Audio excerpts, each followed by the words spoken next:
Hello and welcome to my UFC Liverpool Fight Night 130 recap. Pretty crazy event. Quite a little on the bizarre and interesting side. Quite a few strange things happened and few big upsets depending on what way you were picking those fights. And certainly the night of the bizarre post-fight interview, some strange things were said in those post-fight interviews, and portions of the Darren Till one where you're like, what the fuck is he saying, unless you're from Liverpool or England.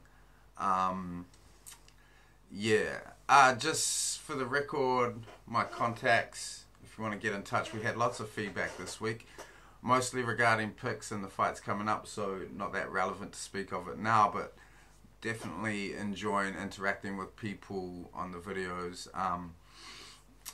Seems that getting it out earlier got a lot more views and a lot more interactions, so I'm going to continue with that, try and get my pick videos out at Wednesdays on the latest. So yeah, those contacts, Twitter and Instagram, louknux DTD. My email, louknux@gmail.com. In terms of betting, I had a fucking bad night. So I'm now 3-2 in UFC events, and I'm on a skid. 2 events in a row where I've not turned a profit, which is bumming me out no end. In regards to that, I had a few parlays on. I had a bet on Till Wonderboy not going to decision. Fucking how wrong was I? But my straight picks, they should have all come in. So my straight picks, I had Till, who did come in, the only bet I cashed on the night. Knight and Mads Bernal. And Knight and Mads Bernal threw away fights they were winning.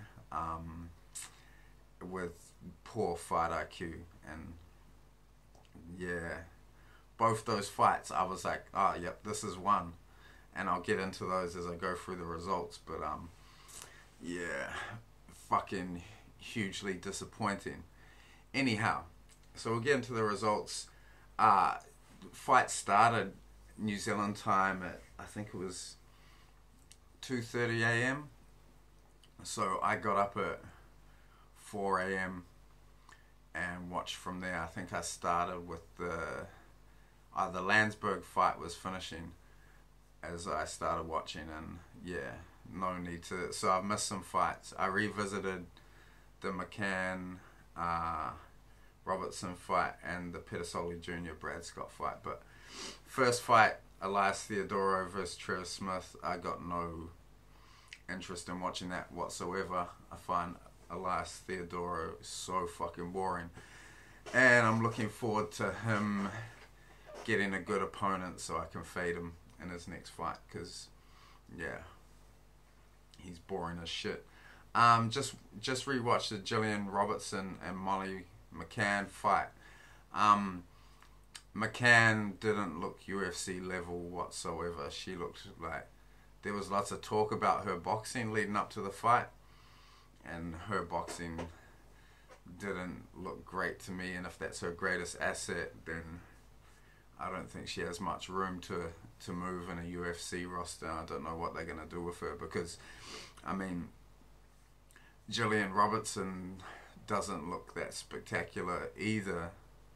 So, yeah, I don't know what happens with McCann now.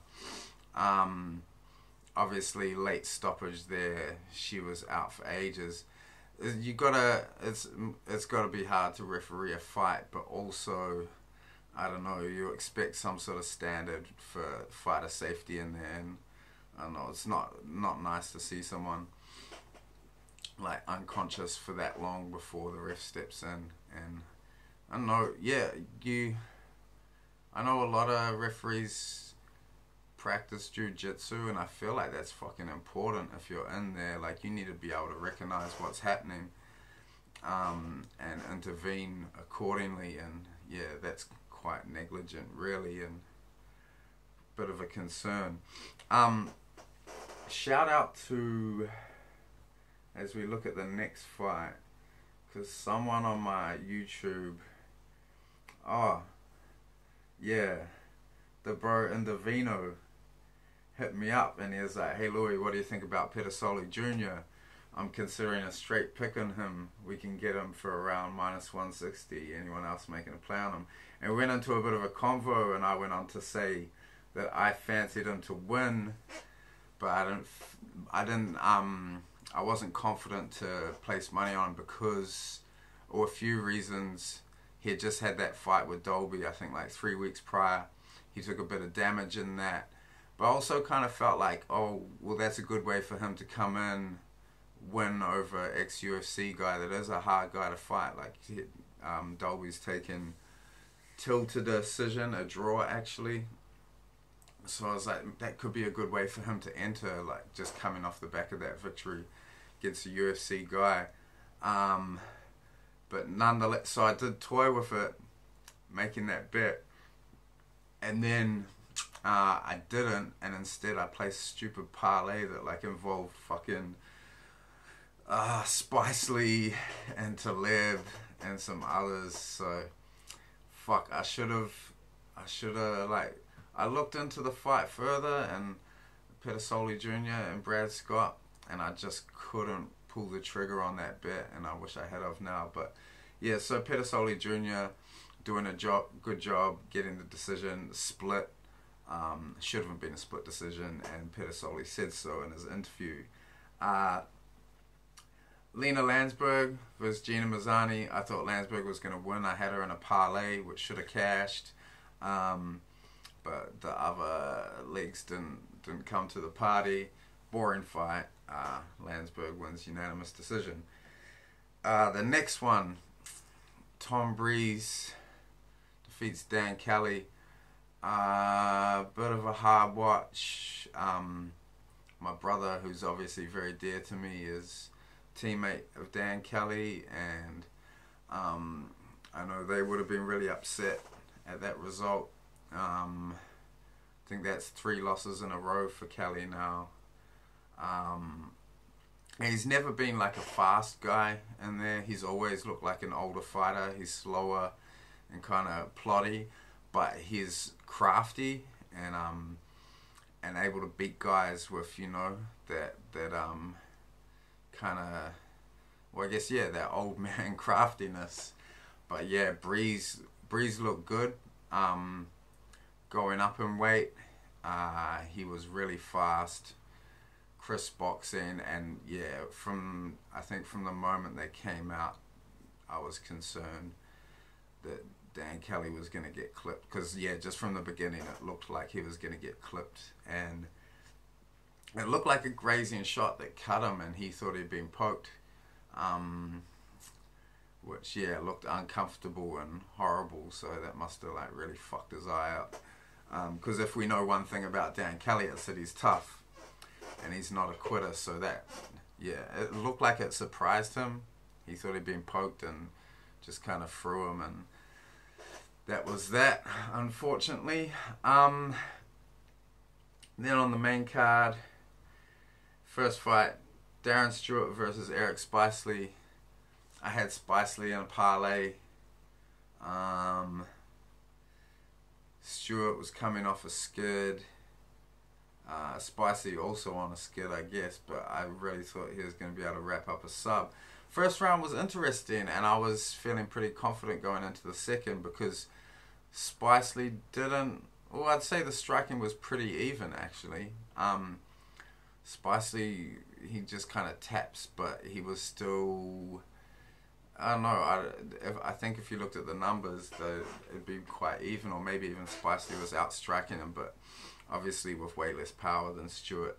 And then, I don't know what happened in Stewart's corner between rounds, but someone lit a fire underneath him and he came out and he was like snapping and like really, really firing his shots with a lot of, what would you say, purpose. He came out looking purposeful. And yeah, and clipped Spicely, and we know Spicely can uh, can't take a shot. And I think, yeah, if I recall correctly, he dropped him with a jab, which is shockers. So Darren Stewart, very emotional afterwards. I think that's his first UFC win because he had a no contest and then 3 losses in a row. So that must have felt good. And despite fucking up one of my parlays, I was kind of happy for the dude getting that win. And on to the next fight. Speaking of fucking up parlays, Nordin Taleb played on the ground for too long with a fucking jiu-jitsu ace, Claudio Silva, and got rear naked choked in the first round. And man, Taleb looked like he was winning that fight pretty easily.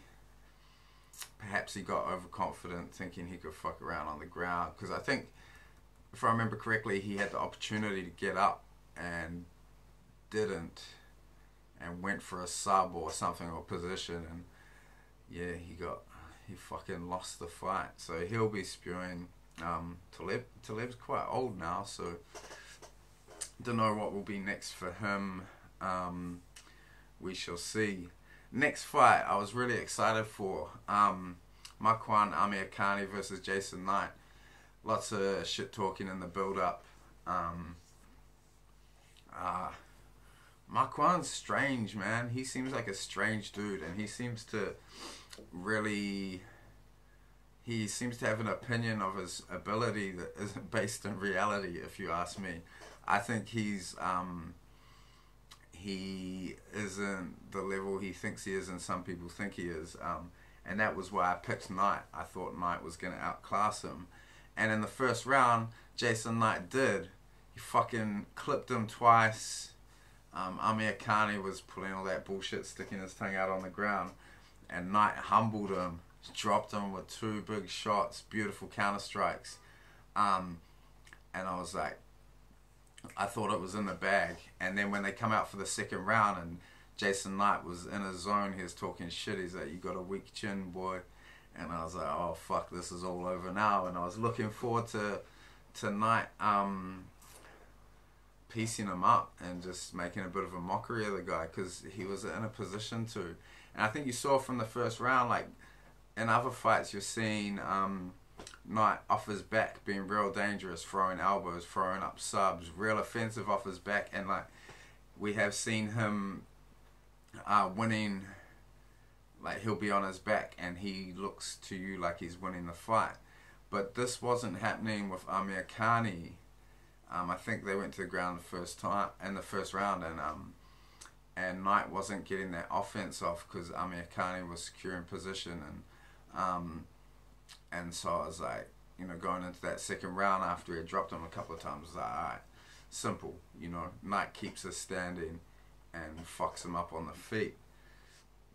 The second round comes and Knight starts doing that shit you've seen him do a lot of times, flopping to his back, fucking around, and then like not trying to get up off his back. And yeah, I think there was a couple of occasions where perhaps the ref could have stepped in, but it is on Jason Knight to get up, and he wasn't making much effort. I still think that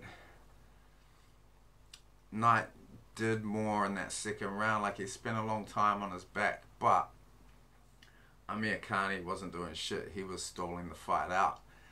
And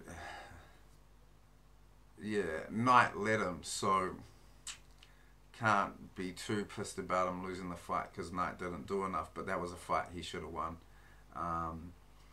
I think he's exhibited in a few fights now poor fight IQ, and I think he's 25 years old.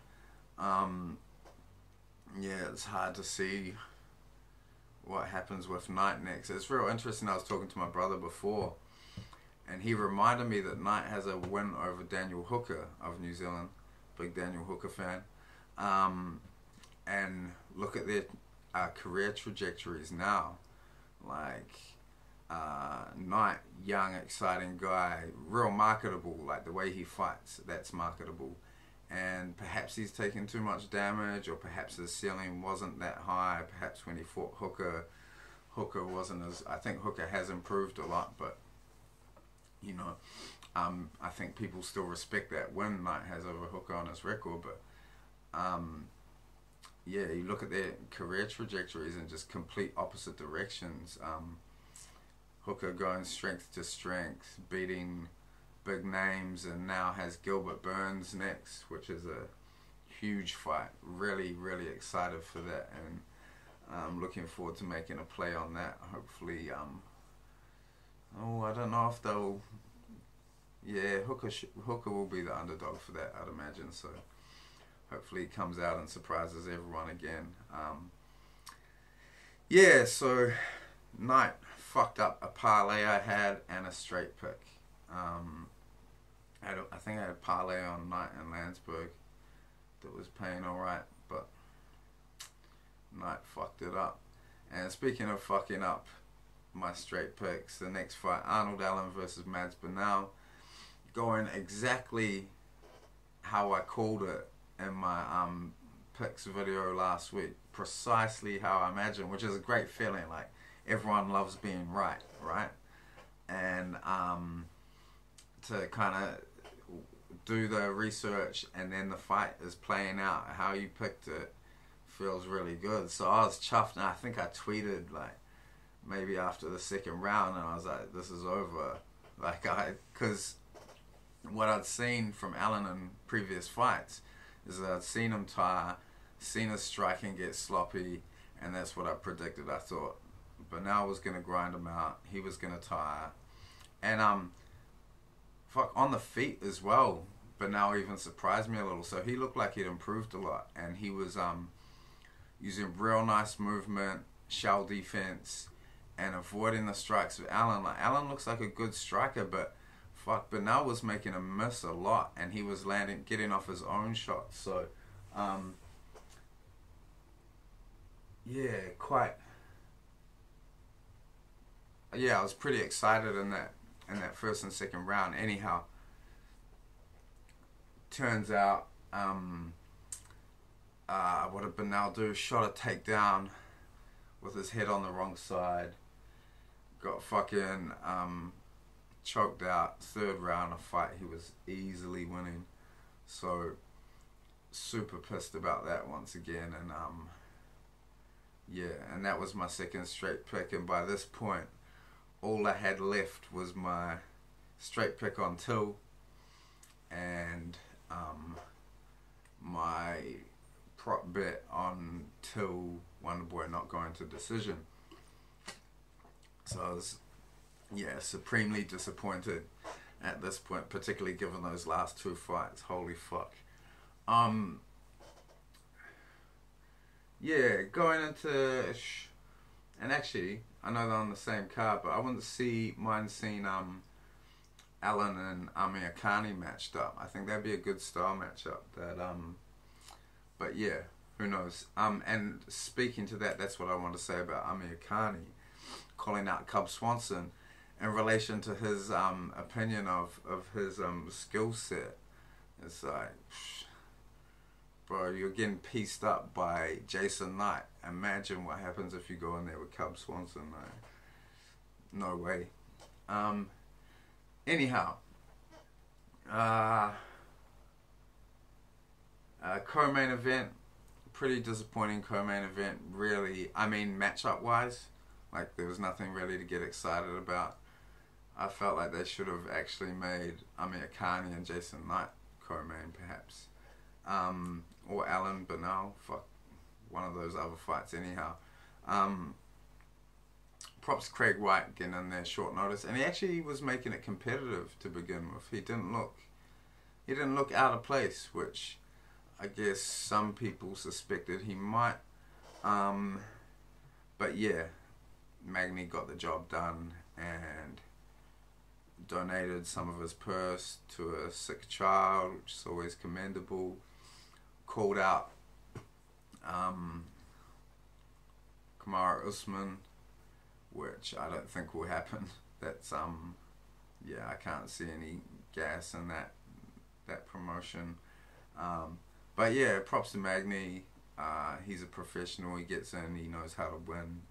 He gets wins, and he definitely deserves a step up. Be interesting to see what they do with him. But yeah, once again, not a guy I get particularly excited to see fight. And yeah, him and a short notice guy in co-main event, not that exciting. The next fight, however, super exciting. Darren Till versus Wonderboy Thompson. Um, Man, before all the drama during fight week, this fight, there was so much to consider in it. Just, yeah, I think I said it in my picks video last week that every scenario you imagine, you could imagine a counter scenario. And so, on top of that, Darren Till misses weight. I was watching the weigh-in videos. I think it was, I don't know what the time was, but I was watching it, and everyone in the chat is just freaking out. Like, I think even an hour and a half before weigh-ins closed, there was heaps of people saying Darren Till's gonna miss weight, and then heaps of people saying, well, he's never missed weight before. Don't stress. Like, he'll make it. And then it's like it got down to a few minutes left, and it's like, holy fuck, Till isn't gonna make weight. McCann comes in, she's over. The other Scouse fighter on the card, and then the commissioner dude announces that Till has an extra hour because of personal reasons or some shit. Till comes in, weighs in over. They announce that he has no more time to weigh in, so that's his final weight. I think 3.5 pounds over, or was it 2.5 over the 1 pound allowance. Anyhow, he is way over. So it's like, fuck, the main fight is off, the main event is off this card, and without that fight, this card don't look that sexy. Immediately I was thinking, man, they should have got Paddy Pimblett from Cage Warriors on this card. Scouser fighter. Don't know if he's champion in Cage Warriors, but an exciting fighter, a real personality. And I know he categorically stated that he was not interested in fighting on this card, which is really strange to me. Seems really unambitious, but perhaps he knows what he's up to. Maybe he's got a plan. But yeah, immediately I was thinking, shit, I bet they wish they got Pimblett on this card. Like, because I imagine, you know, Paddy Pimblett's got a price. Everyone has a price. I'm sure they could have got him on. But went to, or was it the next day here, and they released the terms that Thompson's camp had given Till 30% of his purse, and he had to weigh in on fight day, like just before the event started, under 188 pounds, which you knew was going to be hard for Till, because he talks about how he comes in massive. And then you saw the interview with Till, and Till says, I don't know if I'm going to make that. And then Dana White in an interview says, I don't know if he's going to make that. So I went to bed on last night real early, and I was like, I'm going to wake up and Till hasn't made the weight and the main event's off. I was like so certain that was going to happen. And I woke up at 4, start watching the broadcast, everything appears to be normal. Then they like start talking about the Till Thompson fight. I'm like, holy fuck. Then I look it up, and sure enough, he made the weight. Pretty incredible. And then like I saw him in the warming up. They showed him warming up backstage. I was like, he looks like shit. So, and then later in the interview, heard him say that he got up that morning, done a like hard 45-minute workout to drop the weight, had to dehydrate again, 2 weight cuts. I was like, fuck, that is hard. Like psychologically, like let alone physically, psychologically, you know, imagine being the fighter. You do a 8-week camp for a fight.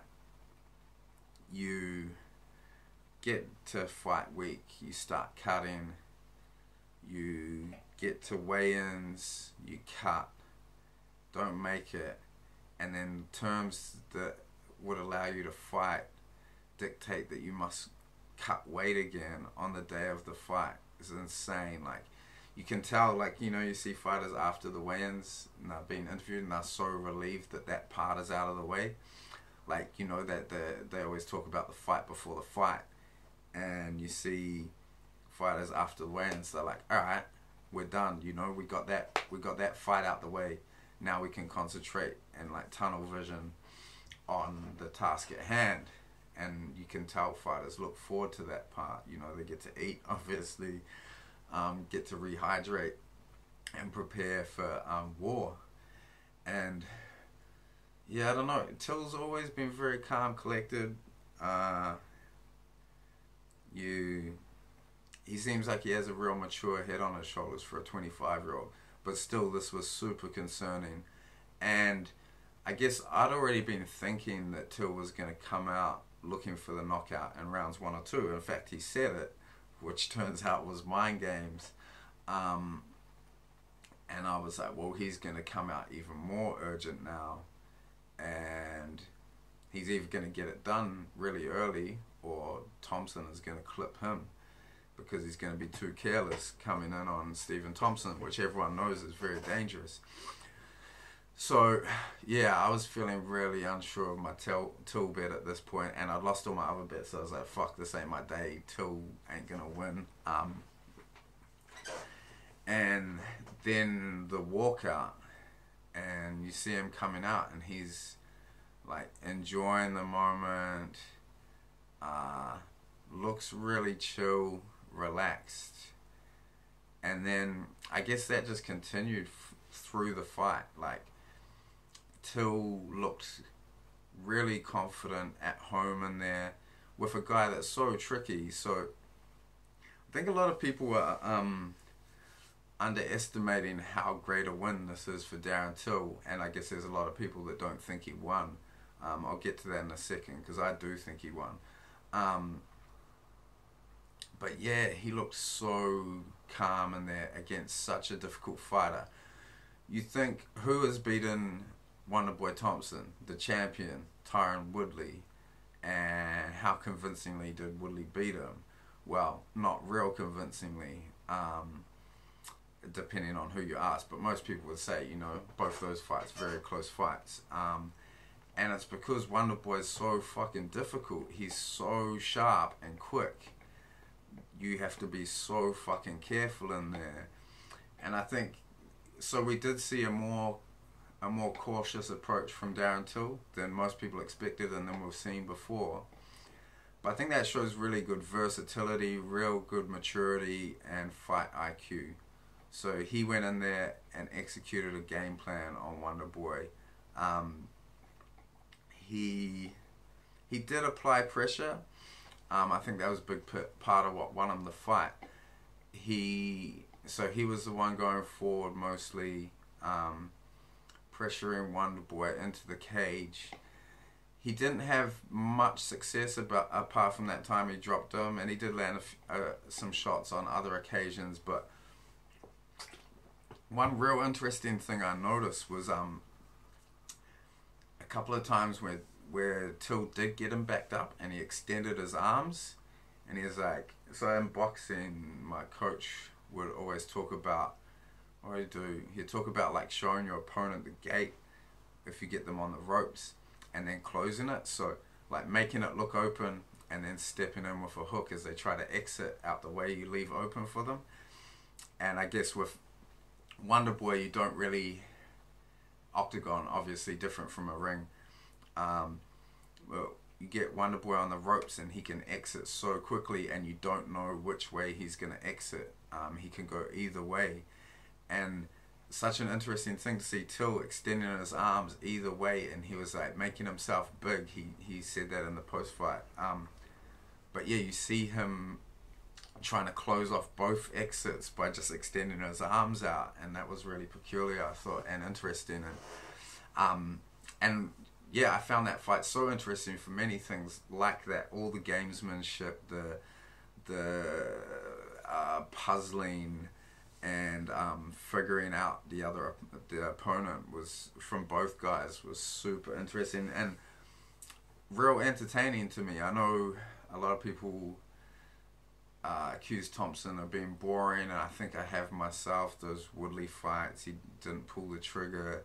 He didn't really in this one either. So, I mean, I think, and it's just Thompson's style, and yeah, hard to know where that leaves him now. He'll probably beat most guys in the division still, but he is getting older, and this is another big bump in the road for him in terms of getting back to a title shot. Like, I can't see him getting a title shot for maybe ever now. That could be it. Because you think about the title picture, I think Woodley beats either RDA or Covington, whoever wins the interim fight. And I think Till beats either of those guys. And I think, so in the near future, who do you see being champ? Either Woodley, or I believe if anyone else is going to be champ, I believe it's going to be Darren Till. I don't need to think further on it, but I don't fancy Kamaru Usman to become champ. So now Wonderboy has a loss to Till. You could make an argument for a rematch of that fight. I'd be happy to see that fight again. But yeah, as long as it's Woodley or Till that's the champ, Wonderboy isn't really in the picture, if you ask me, and he's getting on. So we'll see what happens with him anyhow. As for Darren Till, next for him, you'd have to think it would be Kamaru Usman, which I think he wins, just thinking off the top of my head. Yeah, I think Till wins that fight, and you know, you saw his adaptability today. If he can keep a fight standing against Kamaru, he's gonna tee off on him. You won't see the guy you saw today against Wonderboy. You'll see an aggressive Darren Till, firing off his shots and probably taking care of Kamaru. I was going to say easily, but probably not easily. That's a stretch. But yeah, that's kind of how I see things playing out at welterweight. But yeah, exciting, and be real interesting to see what happens in a couple weeks' time with Covington and RDA. I think I fancy RDA in that fight. I'll need to look at tape and get a read on it, but yeah, we'll see what happens there anyhow. So yeah, that was my recap of the event. Terrible event for me. I should have been up. I would have been up had Banal and Knight not thrown away fights. They were fucking winning. Probably gonna leave it about there for today, but I will be back hopefully Wednesday at the latest with my picks for fights this week. We ain't got much time because I believe they're on Friday in America. So yeah, more fights reasonably soon, which is fun. And then the big one the following week, UFC 235, which I'm really looking forward to. And fuck me, I need to get back on track. So I think what I'm going to do this week is I'm going to pick a couple of straight picks. I'm going to fuck off all the parlays and that shit. But I say that now, but I'll probably do one. I find them real tempting because I want to, you know, be invested and have more money staked in more fights. So as I'm watching, you know, it's more exciting, but that's probably not fiscally responsible. I didn't even get the comments yet, actually. I got one from Damien Beatty here who says, "You look like a freak anyway. Nothing to do with the lighting." That was in regards to something I said in the last video. Thanks, Damien. That's nice of you. I think I call myself a freak anyway, so I got him first, bro. Commiserations to Filver the G. I agree, big play on Jason Knight. Gutted, bro. Someone, KJ Hurd's asking, why don't you use TAB? TAB odds come out late, and I find oftentimes both fighters will be paying about 10 cents less than you get on other sites. So I use, what do I use? Bet365, but just last week I started a sportsbet.au account where the odds seem to come out earlier. In some places they were paying a little less than Bet365, but with the odds coming out earlier, you can, you know, you want to be on some fights as soon as possible if you can. Ken Kniff, that's a fucking blast from the past, that name.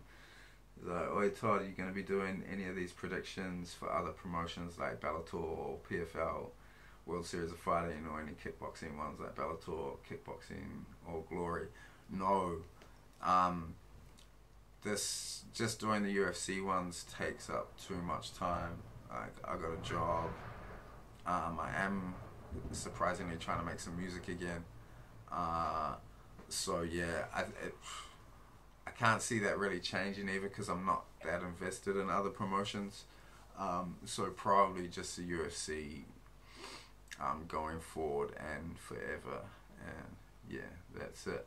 But I need to get back on track with my betting, or else these videos are a waste of time. Well, they're not, but you know what I mean. Like, I need to get back on track and win some money next week. So wish me luck. I wish you luck. I hope you did well this week. If you were betting, I hope you don't fuck up your money like me. But yeah, I'll be back next week to get on the winning track. Like and subscribe. Hit me up on my contacts stated in the description. And yeah, see you for tips later in the week.